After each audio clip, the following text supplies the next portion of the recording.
Labas, Ana. Sveika, Marija.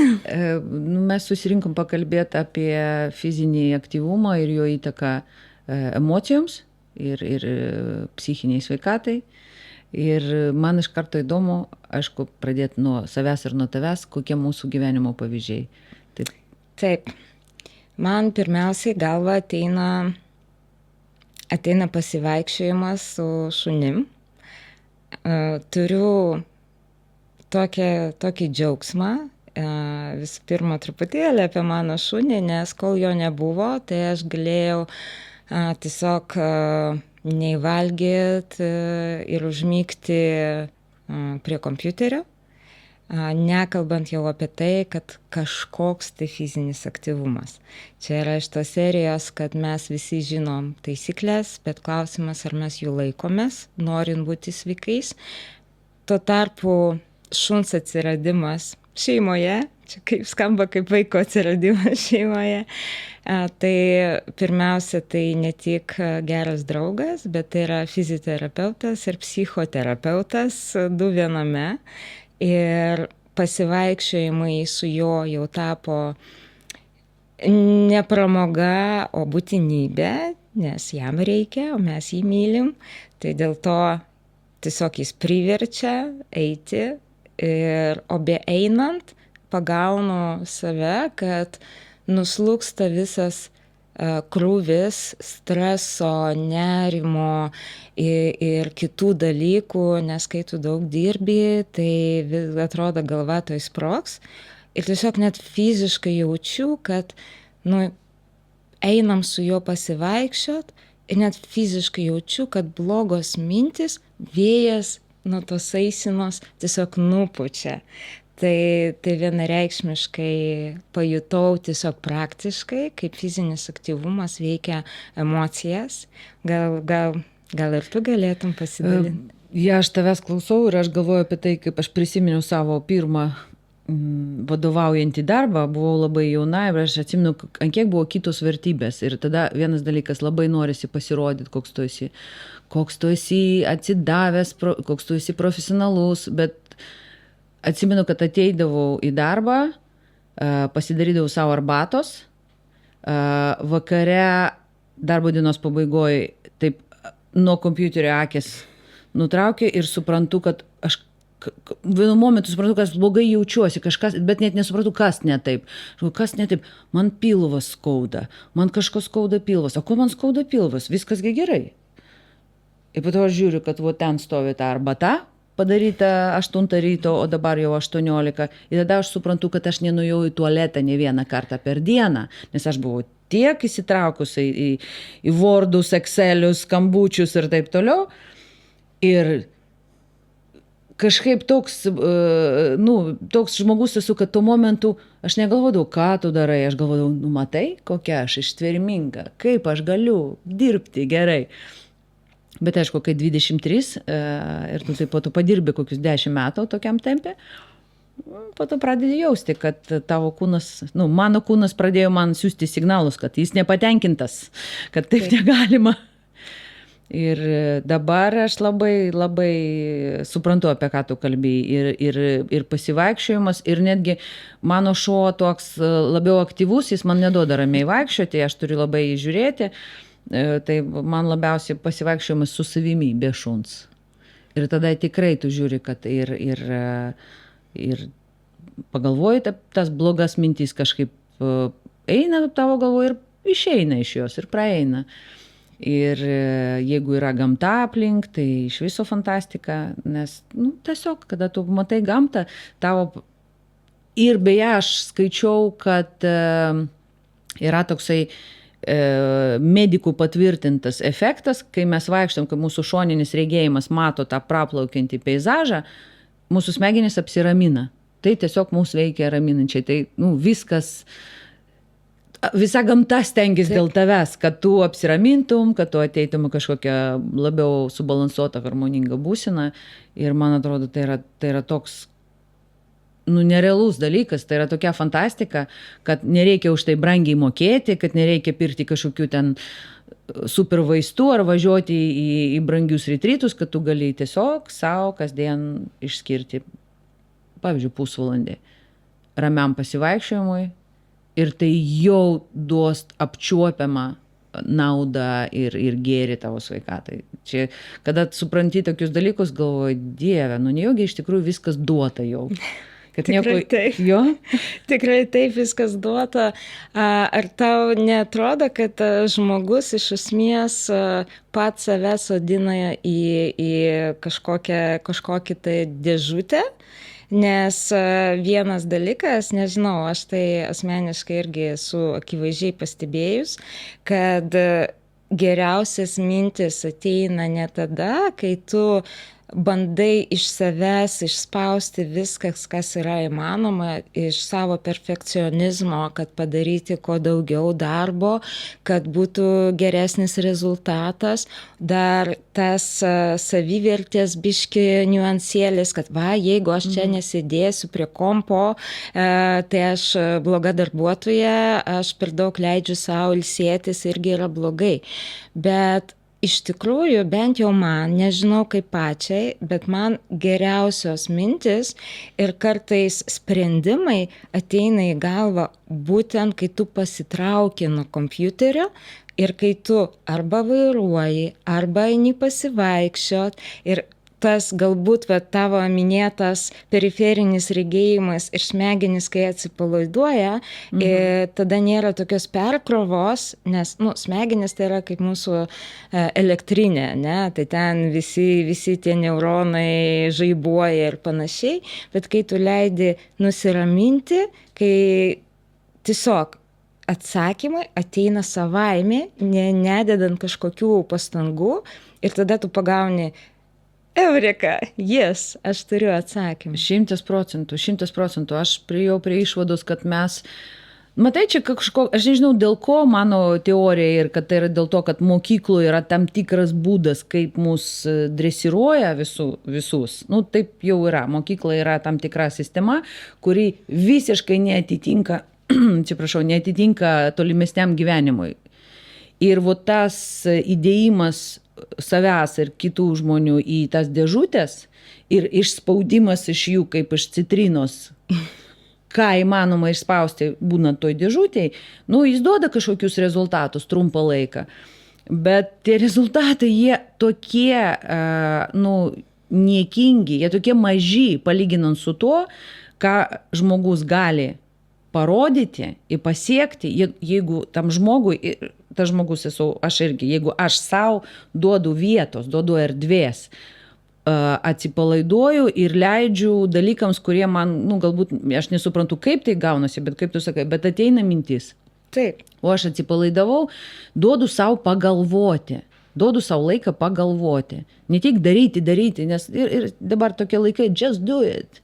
Svarbu daryti. Ir aš vis laiką užduodu klausimą, o kas galvos prieš darant? Daryti yra svarbu, bet galvoti irgi yra svarbu. Reikia duoti savo erdvės smegenim padaryti jų darbą. Mes nežinom, kaip jie tai padaro. Bet jie padaro, jie sukuria dalykus. Jie apmasto, išanalizuoja ir išduoda mums jau to sudėtingų procesų rezultatus. Bet jeigu mes neduodam savo erdvės, neduodam savo pailsėti. Kas tada vyksta? Vyksta siaurus matymas. Taip, tiesiog taip. Mes savo galingas smegenis patalpinam į siaurą, mažą dėžutę. Jos neturi, jos griežtai apribotos tam tikrom taisyklėm, tam tikrom normom, kaip turi būti. Bet iš tikrųjų nežinau, ar galioja kiekvienam vienodos taisyklės.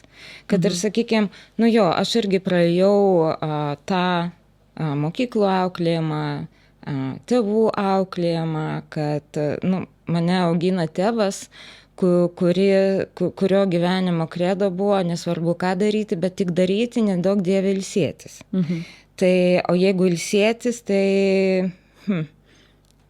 neatsimenu, kad būtų leidęs ilsėtis, tiesiog daryti. Ir aš jaučiu savyje tą blogybę, nes man susiformavo toks požiūris, kad yra vertinga, jeigu visą laiką kažką daroma. Jeigu bandai ilsėtis, tada kaltinimas savo. kaip blogai, kaip tu taip ilsiesi, tai dar pas tave darbų tas sąrašas neapmažėjęs. Ir man reikėjo nedaug, nemažai, tikrai gal apie 40 metų savo gyvenimą, kad aš suprasčiau, kad žymiai produktyviau leisti savo pailsėti, nes kai tu esi ant perdegimo ribos, tai tavo streso lygis tik tai didėja, auga, o produktyvumas tik mažėja. Ir tu padarai elementariai klaidas. Faktas. Va, tai mano tokia teorija ir puikus atradimas. Ir taip pagalvojus, aš dabar prisiminiau, vaikystėje aš buvau labai fiziškai aktyvi. Aš šokau baletą, o tai yra labai didelis fizinis krūvis. Dar sugebėdavau tarp baleto mokyklos tapyti ir lankyti tinklinio treniruotis. Wow. Jo, ir matyt, yra tokie dalykai, vienas dalykas auklėjimas, bet kitas dalykas kažkokie prigimtiniai dalykai. Genetiniai galbūt, nes nuo pat mažens aš nesugebėdavau užsiimti vieną veiklą. Man reikėjo daug veiklų, daug savirealizacijos kanalų, kad pilnai save realizuoti, arba galbūt tiesiog surasti, kas man įdomu, kas mane veža, pagauti tam tikrą srautą. Ir man net atrodo, kad kažkaip nesenai pagalvojau, kad tikriausiai mes vaikais liekame visą gyvenimą. Tiesiog tam tikros suaugusiojo pasaulio normos duoda patirties, skaudulio, savygynos tam tikros kitokios, negu buvo vaikystėj. Ir tas socialinės kaukės, nuostatus, kaip tu turi elgėtis tam tikroje situacijoje. Madinga sportuoti, bet jeigu tau nepatinka aktyvus sportas, yra alternatyvų, kodėl tu būtinai turi pirkti abonementą ir eiti, nežinau, kardio treniruotėm užsiimti dėl to, kad yra mada ir reikia eiti į sporto klubą. Ką pati galvoji apie tai? Čia įdomus šitas momentas, kol mes esame vaikai, mes visą laiką tas vaikas išlieka mumise, aš irgi sutinku su to, bet kol mes esame vaikai, yra tas laikas, kada mes elgiamės natūraliai, kaip mums tinka. Mes dar nežinom, kad negalima kažko norėti, ar ten kur nors negalima eiti, mes sužinom tai iš aplinkinių. Ir yra tas natūralumas. Ir žinok, pas mane kažkokiam jau amžiuje man atėjo ta mintis, o kur tai dingo? Ir tai kažkaip, ta prasme, kodėl liko dabar tik tais tos formulės, kad jeigu aš darbe, tai aš sėdžiu. Ir aš čia buvo prieš kažkiek metų, kai aš labai aiškiai supratau, kad man tragiškai nepatinka sėdėti. Aš dirbu su aukštu, geriausia man yra aukštas stalas, aš visą laiką vaikštau, netgi kai aš skrendu kažkur lėktuve, aš pasėdžiu, kiek reikia pasėdėti ir tada aš pradedu vaikščioti tam koridoriuke, arba aš stoviu šalia savo, man nepatinka sėdėti. Aš nežinau, kaip aš baigiau mokyklą sėdėdama. Tai buvo, dabar aš suprantu, kad mano asmenybė tai buvo didžiulė prievarta prieš manęs pačią, kad aš tiesiog nežinau, kad galima. Ir aišku, ten ir kramčiau nagus, ir ten tėvas viskas, puikiai mokiausi. Tai negali pasakyti, kad yra kažkokios problemos, bet judrus vaikas, aš esu judrus žmogus. Ir ar mes duodam savo tai, kad tu kalbi, kad nebūtinai kažkokią formą to fizinio aktyvumo pasirinkti visuomeniai priimtiną. Pasirink tokį, kas tau teikia džiaugsmą. Nes judėjimas yra tikrai džiaugsmas. Tikrai, ypač žmonės, kas buvo gyvenime, sirgo gyvenime kažkokį ilgesnį laiką, tikrai žino, kad Tikrai geriau yra judėti, nei nejudėti. Mes nesame sukurti sėdėti ramiai. Mes esame sukurti judėti, eiti, žiūrėti, daryti kažką. Mūsų biologija tokia. Norėčiau šiek tiek paprieštarauti. Nes mes dažnai, aišku, vertinam iš savo pačių pozicijos. Iš kitos neįmanoma, ne? Taip, bet man asmeniškai ir artimoje aplinkoje tenka pažinti žmonės, kurie, sakykime, palyginus su manim yra sveiki, fiziškai stiprus, turintis visas gero sveiko kūno savybės. Tuo tarpu jie nejuda. Ir jie netgi sugeba, jeigu praleidžia laiką prie kompiuterio, sugeba atsigulti ant nugaros, padėti kompiuterį ant krūtinės ir va tokiu būdu dirbti. Ir tai ne valanda, tai gali būti mėnesiais, tai gali būti metais. Ir niekas neskauda jiems? Skauda. Tai šalia to, maža to, kad va toks gyvenimo būdas, šalia to eina verkimas, ten skauda, blogai miegojau, man kažkaip panikos atakos, man blogai, aš sergu. Ir tai yra, tikrai pradeda erzinti. Ir aš matyčiau, kadangi pati šiaip magistratūrą, kai studijavau magistratūrą medicinos fakultete, mano ir diplominio darbo tema buvo būtent psichosocialinės tam tikros priemonės, poreikiai ir psichosocialinė žmogaus gerovė. Ir teko nemažai ir domėtis, ir mokslinių straipsnių skaityti. Yra tiesioginis ryšys tarp emocijų ir fizinio aktyvumo. Visa tai, ką mes apšnekėjom, yra labai gražu. Bet tai galioja tik tai tada, kada žmogus turi sveiką psichiką. Nes jeigu yra depresiniai epizodai, jeigu yra labai aktuali problematika, tai yra perdegimo sindromai, tai žmogus, būdamas fiziškai sveikas, jis dėl savo apsunkintos, nuvargintos psichikos tiesiog negali prisiversti. Jis žino protu, kad man padėtų, jeigu aš nueisiu.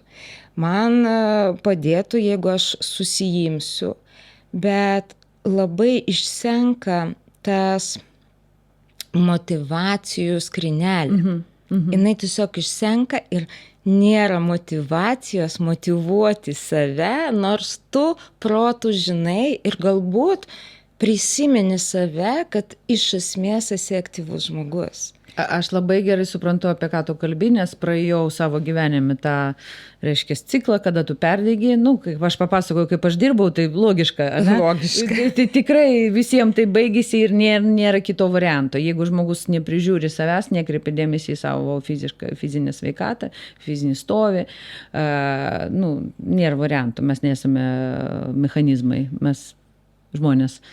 Ir iš tikrųjų išsprendžiau šitą klausimą, valios pastangų nebuvo jau jokių, nes tiesiog tu nebegali savęs privartauti. Taip. Ir tada aš supratau, kad arba surasi toj teigiamoj praktikoje, kokia jinai bebūtų, malonumą savo, kuris pats iš savęs bus motyvacija. Aš noriu tai daryti, nes aš iš karto tuo metu jausiu malonumą, kaifuosiu. Taip. Ar kitaip aš to nedarysiu.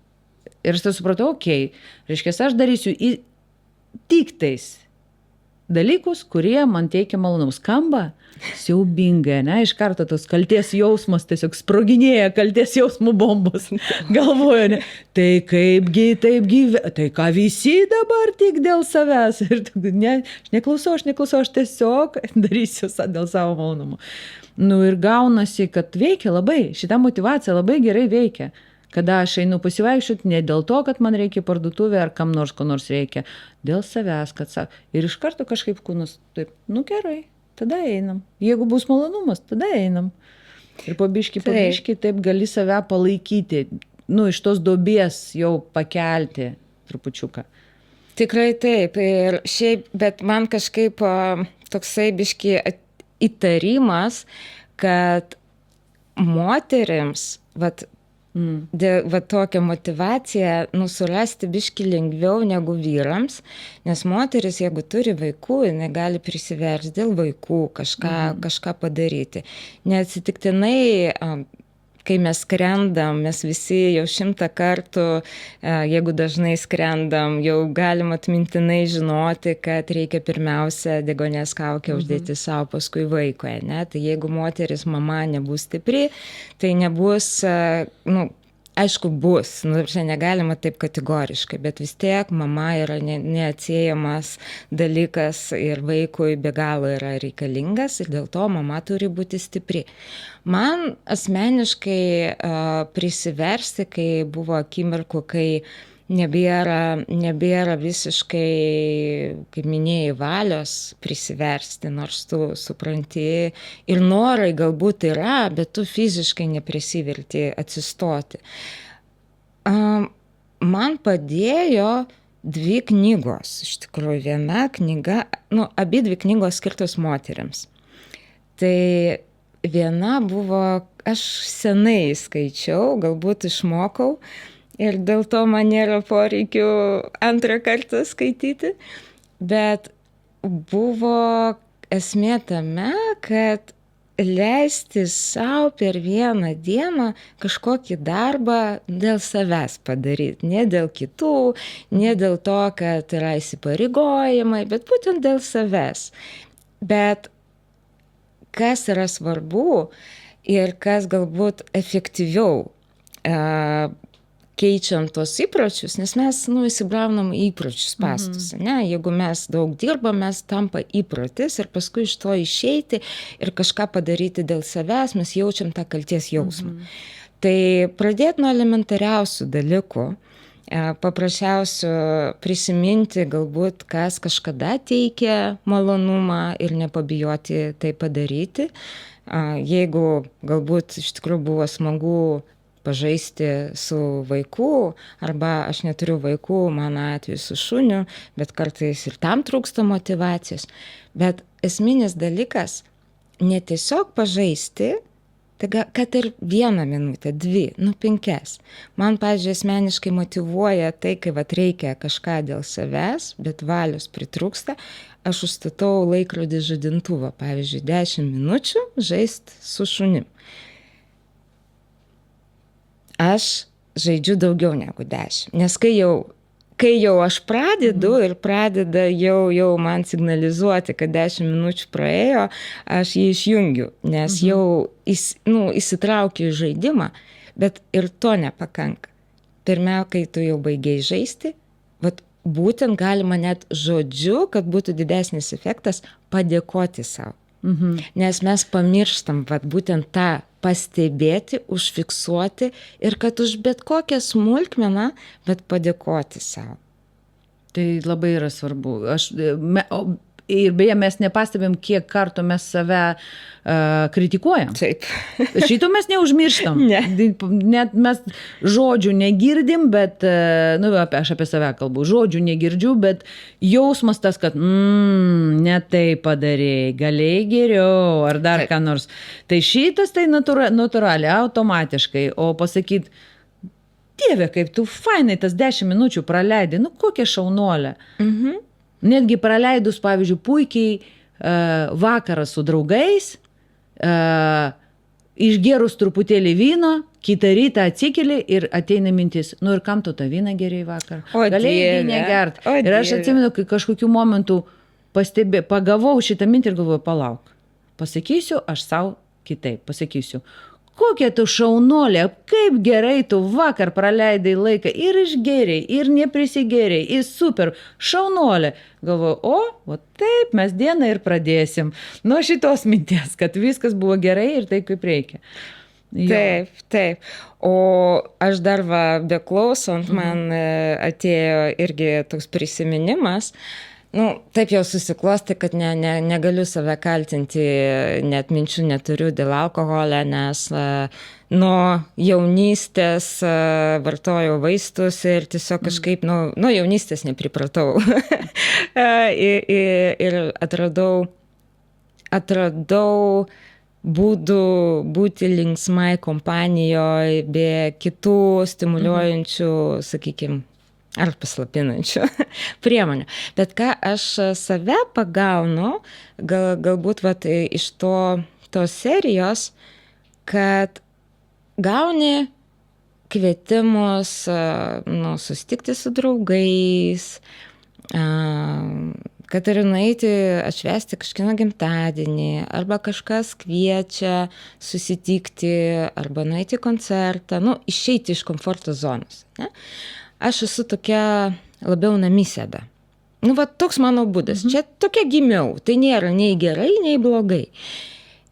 Ir kai mane kviečia ir reikėtų išeiti iš namų, man iš karto labai daug pasiteisinimų, kodėl aš neisiu. Ir kadangi turiu privilegiją, visi mano pažįstami ir artimieji žino, kad aš turiu autoimuninę, lėtinę neinfekcinę ligą ir aš visada galiu pasiteisinti.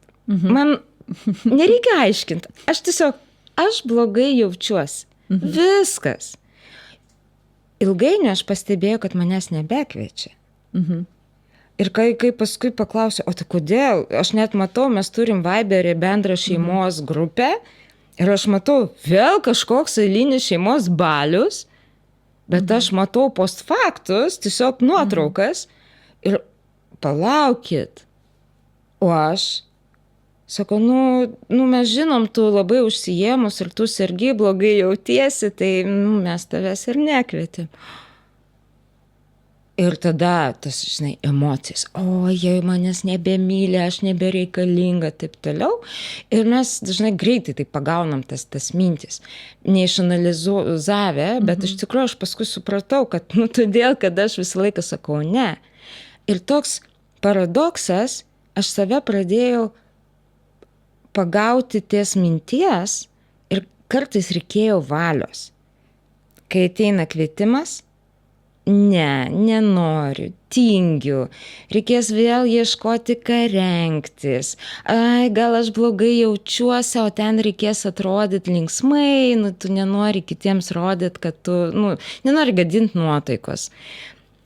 Bet, irgi iš tos serijos, pasakysiu taip, per dieną vienam dalykui, pasakysiu taip.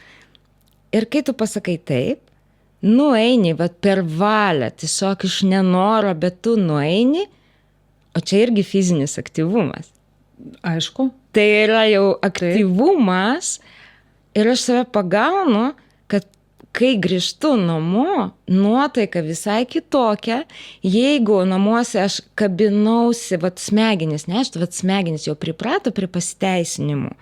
Tai čia kaip priklausomam žmogui, jis visada atranda, už kažko pasiteisinti, ar galvas skauda, ar man tas padės ir dėl to man reikia, čia atsipalaiduosiu. Bet ne, kai tu peržengi, pajudėjai, išėjai, pabendravai, kiek tu teigiamų emocijų ir tas dėkingumas savo paskui.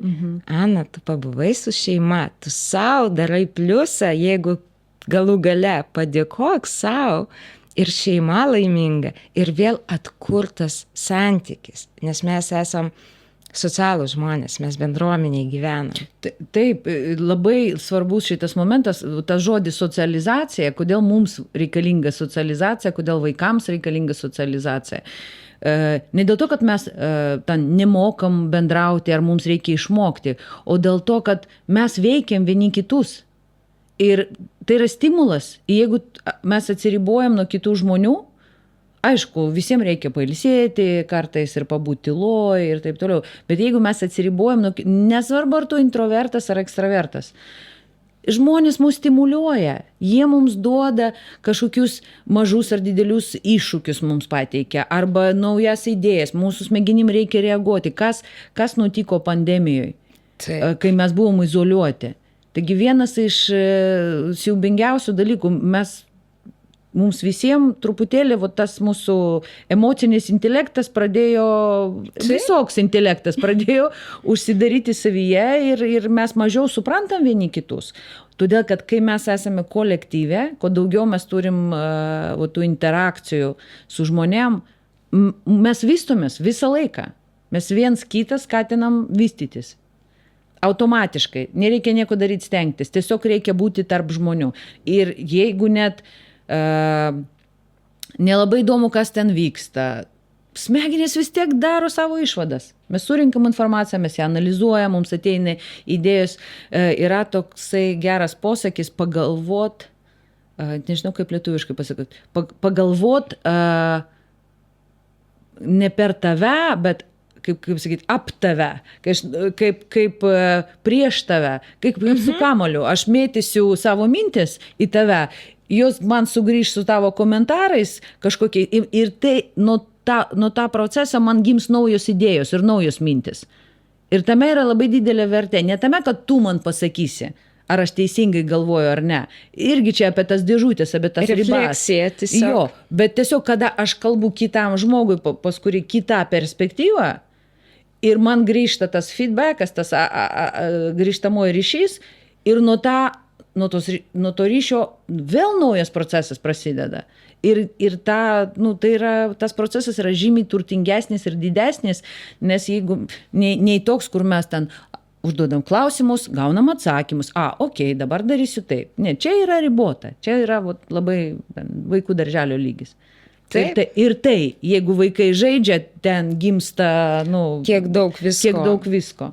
Taip, tie žaidimai ir iš tikrųjų mes ir suaugę, mes žaidžiam žaidimus, bet žaidimai vienatvėje, jie tampa nuobodus, bet kai kitas, man, kaip refleksija iš to, ką pati minėjai, mes visada gyvenime, mes negyvenam steriliuose santykiuose, ne visi žmonės mums patinka ir mes ne visiems žmonėms patinkam. Ir tai gali būti sudėtingi santykiai, sudėtingi žmonės, ne? Ir kartais bet iš kitos pusės, jeigu mes priimam, kad yra tarp mūsų sudėtingų mums, nereiškia, kad ir kitiems tai yra sudėtingi žmonės, bet vien vengdami mes irgi nesivistam, nes yra labai geras motivatorius, kai iš tikrųjų gyvenime atsiranda sudėtingi žmonės, kuriais galbūt mūsų pažiūros gali nesutikti su pažiūrom ir panašiai. Ir mes turim kelis variantus. Mes galim juos vengti. Kas vyksta? Jeigu mes vengiam, normalu vengti konfliktus. Aš pati visada prieš konfliktus. Bet jeigu mes vengiam, o neieškam sprendimų, kad ir per kažkokias diskusijas, diplomatinės diskusijas, mūsų smegenys nesivysto. Mes negyjam atsparumą sudėtingiems dalykams, nors jie visada bus. Mes, toks gyvenimas, jis yra nenuspėjamas. Tuo tarpu, jeigu mes treniruojamės ir einam į pokalbį su sudėtingais asmenėmis mūsų požiūrį, tai čia yra labai geras motivatorius, nes tai tampa tam tikra ir konkurencija, nes jeigu mes su kažkuo nesutinkam, iš prigimties mes norim įrodyti, kad mes esam teisesni. Ir mes, sakykime, nebūtinai tarpusavyje, bet dėl savęs mes pradedam stengtis. Aišku, yra tam tikrų teorijų, kad nereikia niekam nieko įrodinėti ir panašiai. Bet jeigu mes paimsim gabaliuką, kad tai sumotyvuojam save būti geresniais, kaip pavyzdžiui, jeigu su mumis konfliktuoja, bet aš noriu išmokti surasti kompromisą, ne per konfliktą, o per diskusiją, tai aš darysiu pastangas ir kontroliuosiu save, kaip su man nepatogiu asmeniu arba nepatogią temą aš galiu surasti tą kompromisą. Ne dėl jo, nes jam iš tikrųjų dzin. Nu, vat, grubiai paėmus. Jam yra visiškai dzin. Man atrodo, tai, kad tu kalbi, yra antiek gilų, nes tai yra aplamai apie meilę gyvenimui. Kad yra gyvenimas ir aš jį gyvensiu. Tokia, kokia aš esu, su savo charakteriu. Ar aš esu rami, ar aš esu judri, ar aš noriu ginčyti su kitais, ar aš nenoriu konfliktuoti. Tai bus kiekvienoje situacijoje mano pasirinkimas, bet aš pasirinku tą išgyventi, aš pasirinku tą visą jausti, aš pasirinku išmokti naujų dalykų, kol esu gyva. Ir nesiruošiu aš savo sakyti, kad, jeigu ten 50, tai, viskas. Daugiau nesimokinsiu nieko, viską jau išmokau. Nes nesąmonė tai yra. Mes, kiek mūsų smegenys yra gyvus, tiek mes galim naujus įgūdžius išmokti, įsisavinti naują pasaulėžiūrą, išmokti, sužinoti dalykų, kurie visiškai apvers mūsų pasaulį, mūsų mąstymą ir taip toliau. Ir tai yra gerai. Ir jaustis gyvam žmogui, nesutikti su to, kad man turi kiekvieną dieną skaudėti, o aš turiu tai kentėti ir kitaip nebus. Nesutikti su to tokio ne tik aukos, bet tokios jau su nuosprendžiu. Aš jau nieko neišmoksiu. Taip, aš jau nieko negaliu. Kol gyvas, tu dar kažką tu negalėjai, bet kažką tu visada negalėjai. Nes mes visi turime kažkokius limitus, kažkokius ribas. Niekada nešokinėsiu kaip Šakilas Onilas. Ir kas? Kad tai reiškia, kad mano gyvenimas nėra vertas ir jį nėra verta gyventi. Yra verta. Aš niekada nedarysiu vieno, bet aš kažką darau tokio, nuo ko man užsidega akis ir man norisi išeiti pasiuoti, man norisi būti sveikai dėl to, kad aš dar turiu norų, dar turiu kažkokių idėjų. Ir tai yra neprarasti tai, nesvarbu, ar tu suaugęs, ar tu paauglys ir tau baisu galvoti, kad gyvenimas yra baisiai, koks nors netoks, kaip tu galvoji. Bet neprarasti, bet aš gyvas esu. Many yra ta pati gyvybė, kur visoj planetoj, visoj gamtoj ir stuksena ten viduj kažkas. Ir aš tai išnaudosiu. Aš turiu šansą, aš jį neišmesiu. Taip. Ir aš beklausant, iš tikrųjų, aš norėčiau pasakyti, kad pirmiausia, mūsų smegenys gyvos, kol mes esam aktyvus. Ir kitas dalykas, čia man šių metų atradimas, dvi asmenybės, kurios visiškai pakeitė mano pačios vidinį suvokimą. Nes aš nekalbu apie tai, kaip mes turim, kaip aš tikrai tolerantiška vyresnio amžiaus žmonėms ir panašiai, bet kai tu žiūri per savo pačios prizmę, atrodo, man jau 5, mano gyvenimas jau eina į pabaigą. Mes visi žmonės su savo vidiniais dalykais. Bet yra 2 atradimai. Šiais metais buvau Stingo koncerte su vyru ir vyro motina. Ir aš visą koncertą stebėjau Stingą ir man buvo 2 mintys. Tokio balto pavydo. Vienas pavydas. Atsiprašau. Pyp. Vienas dalykas. Aš galvoju, kaip aš norėčiau, kad mano vyras būtų dabar toks atletiškas kaip Stingas. Kitas dalykas, jiems virš 70 metų.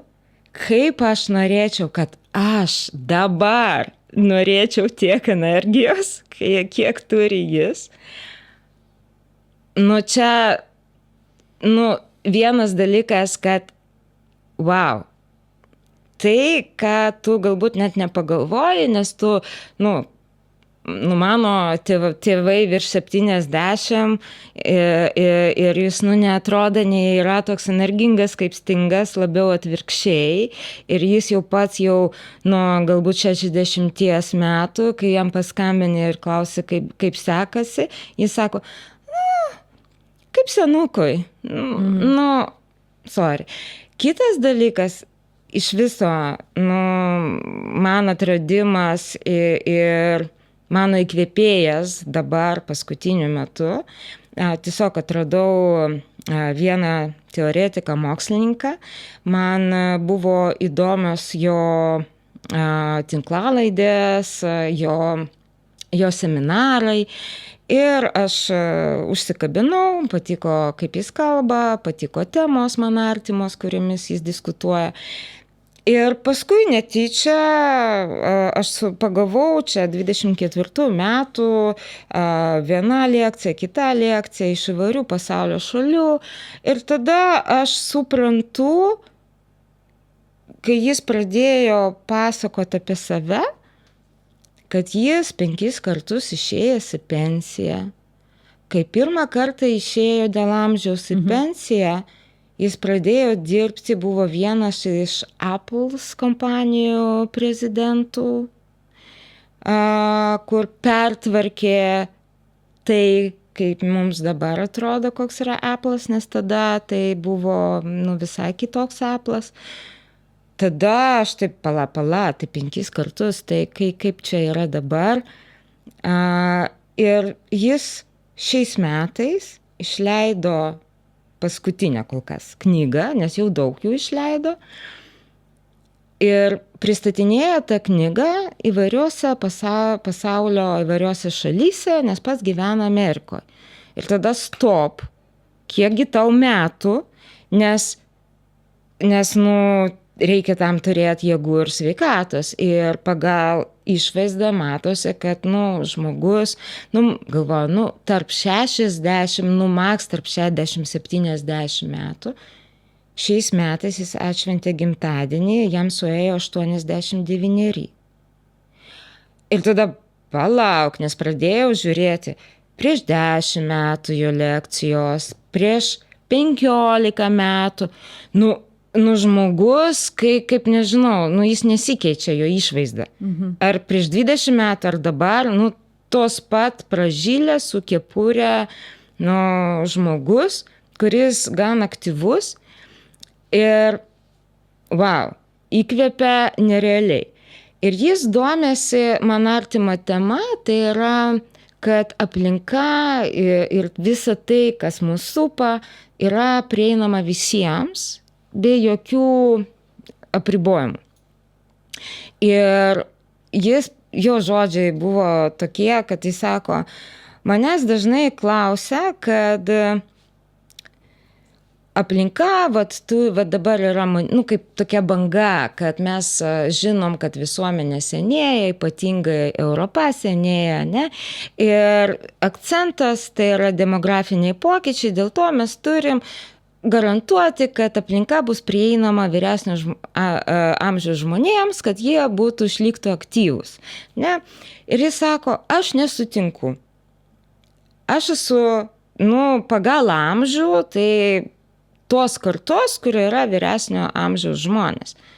Bet man nereikia, kad man pritaikytų aplinką. Sako, bet aš pažįstu labai daug žmonių, kurie yra jauni. Vat jiems reikia. O kitas niuansas, kurį aš dabar sau kažkaip kartoju dažnai, kai man ūpas biški, kai atrodo, patingėsiu, perdegiau, jo paklausė, kokia yra tavo ilgamžiškumo, ta tiesioginė prasme ir energijos turėjimo prasme paslaptis. Jis pasakė,